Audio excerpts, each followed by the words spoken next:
পানীয় জলের দাবিতে বিক্ষোভ সাধারণ মানুষের। পানীয় জলের দাবিতে নদিয়ার কৃষ্ণনগর দোগাছি পঞ্চায়েতের সামনে পথ অবরোধ করে বিক্ষোভ দেখালেন সাধারণ মানুষ। তীব্র গরমে নাজেহাল সকলেই, আর এরই মধ্যে পানীয় জলের সংকট। তাই এদিন বালতি হাতে এবং প্ল্যাকার্ড নিয়ে বিক্ষোভ দেখাতে থাকেন সাধারণ মানুষ। প্ল্যাকার্ডে লেখা কল আছে তো জল নেই। প্রায় 2 ঘন্টা চলে এই অবরোধ। আমরা টাইম কলের যে বাড়িতে বাড়িতে জল প্রকল্পের মাধ্যমে সরকার পাইপ লাইন দিয়ে জলের কলের ব্যবস্থা করেছে। 3 বছর অতিক্রান্ত হয়েছে, কল আছে জল পড়ে না। মূলত সেই জলটা নিয়মিতকরণের দাবিতে আমাদের লড়াই।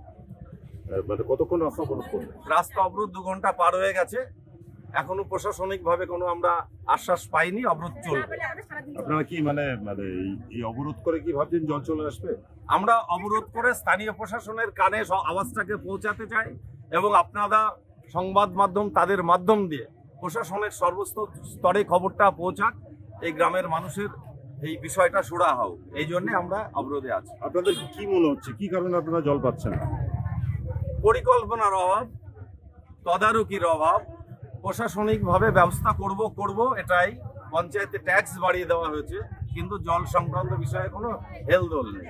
মানে উন্নয়নমূলক কাজে কারোর মাথা ঘামানোর ক্ষেত্রে কোনো আধিকারিকদের সেটা মনে পড়ছে না বলেই আমাদের মনে হয়।